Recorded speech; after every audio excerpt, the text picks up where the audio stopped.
নমস্কার বন্ধুরা, মনমি সিরিজের আজকের মিথ হচ্ছে সময় বেস্ট হিলার। সময় আমাদের সব কিছু ঠিক করে দেয়। বন্ধুরা, আজকে আমরা এই মিথটা ভাঙবো আমাদের আলোচনার মধ্যে দিয়ে। আমাদের জীবনে যখন তখন যে কারোর জীবনে কিন্তু চলে আসে আনএক্সপেক্টেড কোনো দুর্ঘটনা বা অ্যাক্সিডেন্ট, যেটার জন্যে তার জীবন সম্পূর্ণরূপে তোলপাড় হয়ে যায়। কিন্তু সেটা নিয়ে কোনো কথা বলা হয় না, আলোচনা করা হয় না। সময় যায়, সে নানান রকম কাজের মধ্যে ডুবে যায়। হয়তো উপর থেকে দেখে মনে হয় যে সব কিছু ঠিক আছে, কিন্তু ভিতরে যদি ক্ষত থেকে যায় সেটা কিন্তু আরও দৃঢ় হয়, অনেক বেশি বেশি করে দৃঢ় হতে থাকে, কারণ তার সাথে জুড়ে যায় আরও নানান কিছু অনুভূতি। যেমন আমি আমার জীবনের কথাই বলি, আমাকে যে স্বপ্ন দেখাচ্ছিল, বড় করছিল ধীরে ধীরে, অনেক বেশি সফল হওয়ার জন্যে, জীবনে দাঁড়ানোর জন্যে সমানে চেষ্টা করে যাচ্ছে, স্বপ্ন দেখাচ্ছে, সেই মানুষটা হঠাৎ করে আমার হাত ছেড়ে দিল 14 বছর বয়সে, মাত্র দুদিনের শরীর খারাপ নিয়ে।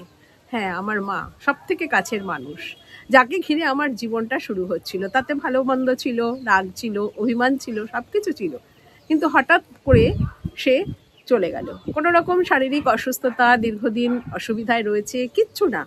তাহলে এই যে হঠাৎ ঘটনাটা ঘটে গেল, আমাকে তো কেউ উত্তর দিতে পারেনি, বা প্রশ্নটাও আমি হয়তো করতে পারিনি কারোর কাছে যে কেন আমার সাথেই এরকম হলো। এরকম কিন্তু অনেকের সাথে ঘটে চলে, এবং তারা বুঝতেই পারেন না। মনে হয় যেন সময় চলে যাচ্ছে, পুরো ক্ষতটা আস্তে আস্তে আস্তে আস্তে করে মিলিয়ে যাচ্ছে, কিন্তু ক্ষতর যে পেইন, যন্ত্রণা, সেটা কিন্তু থেকে যায়। আমিও সেটা নিয়েই বড় হয়েছি, পড়াশুনো করেছি, স্কুল গেছি, কলেজ গেছি, ভালো রেজাল্ট করেছি, সবাই জানে যে আমি খুব ভালো আছি, এইরকম একটা ব্যাপার। কিন্তু ভিতরে ভিতরে কিন্তু সত্যিই ভালো ছিলাম না।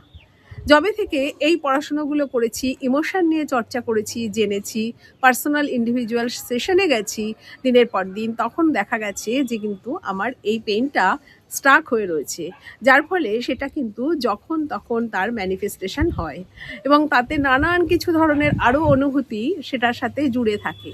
শুধুমাত্র কিন্তু হারিয়ে ফেলেছি বা দুঃখ বা কষ্ট, সেটা নয়, আরও নানান ধরনের শেডেড ইমোশন কিন্তু সেখানে জমে ক্ষতটা আরও গভীরে নিয়ে গেছে। তাহলে এইরকম কিন্তু অনেকের ক্ষেত্রেই হয়, এবং আপনাদের কাছে প্রশ্ন থাকলো যে আপনারা দেখুন যে আপনাদের সত্যি সত্যি হিলিং হয়েছে কিনা। এবারে কি করে বুঝবো যে আমরা হিলিং হচ্ছে বা হয়েছে কিনা? এই যেমন আমি বললাম, যে কোনো ঘটনা দেখলেই আমার যেন হঠাৎ করে সেই ট্রিগার করে দেয় আমার সেই না পাওয়াটা। আমার ভিতরে একটা অপরাধ বোধ কাজ করতে পারে, অনুশোচনার বোধ আসতে পারে, কখনো মনে হচ্ছে কেয়ার পাচ্ছি না, আমার মনে হতে পারে যে আমি হয়তো আনলাভেবল একটা মানুষ, আনসাপোর্টেড মানুষ, এই রকম ধরনের অনুভূতি আমার ভিতরে থাকতে পারে। ফিউচার সম্পর্কে একটা অনিশ্চিত একটা ব্যবস্থা, যেখানে আমি কিন্তু কোনো সাপোর্টটা কোথায় পাবো, পুরো অনিশ্চয়তার মধ্যে যেন আমি থেকে যাচ্ছি।